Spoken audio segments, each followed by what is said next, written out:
What's going on? I'm Malcolm. I'm Blayne. And I'm Ty. This is Taste, not where taste we words. sample the trends that shape and define culture. Cultura.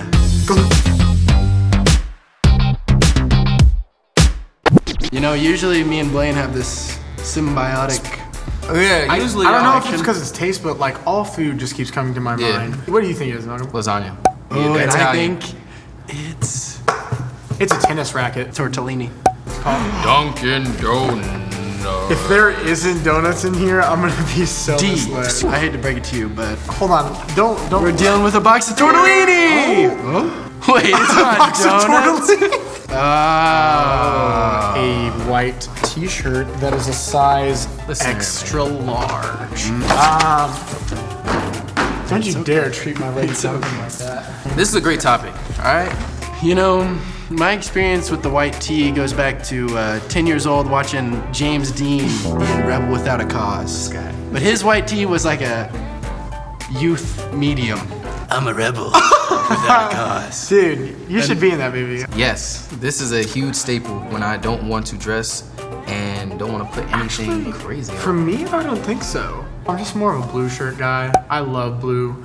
So instead of white, I rather pick blue. But I think the white T-shirt is always good for like the undershirt. Like if you're gonna throw on like another like sleeved button up or something like that. What about you? Do you wear them a lot?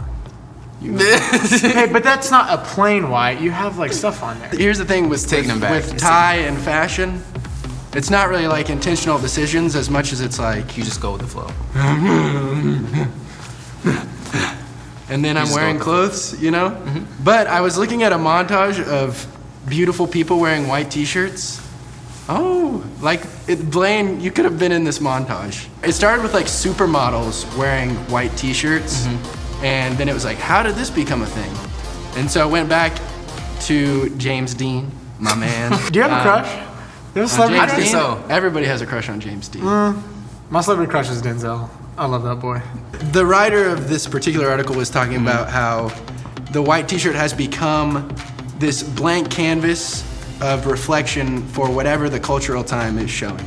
So during Rebel Without a Cause, you had James Dean kind of as this like greaser, like hoodlum character, and the white tee, he was one of those hoodlums. But it was reflecting that time and that cultural movement. And then you push forward with like the rap movement of the 90s and the white tee's role in hip hop. And it's just this, it's a very versatile piece of clothing. That's why I just have a connection to the white tee. Like I can throw a white tee on with any jeans, any sneaker, and I'm like on my way. History of the. Hard typer. Hey, you gotta make sure You're like, this is the article I read right here by Vogue. And if Vogue is writing about white T-shirts, it's gotta be legit. Wait, what? well, it says World War II in the 1910s, so I don't know if Vogue is really with it as far as history goes.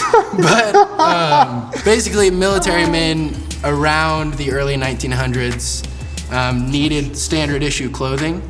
And so they took the material from undergarments and were like, Okay. let's just put it on their torsos. Oh, then it says it became a fashion staple in the 90s.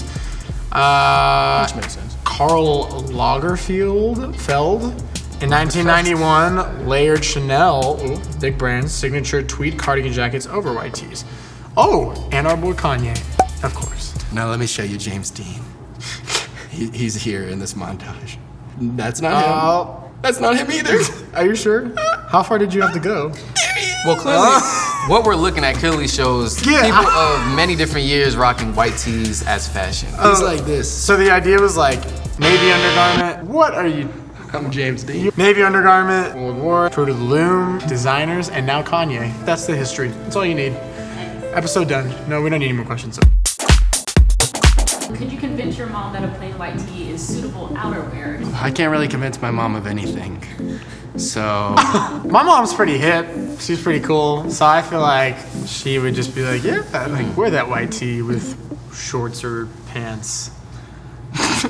My mom, as long as it's not wrinkled, as long as it's not dingy, and like, cause you know like in white tees you wear it so much where you just wear it to like do stuff around the house. But if it's a crisp, plain white tee, now what if you got the white tee with just yellow stains. Oh nah, those are like. I really hope so.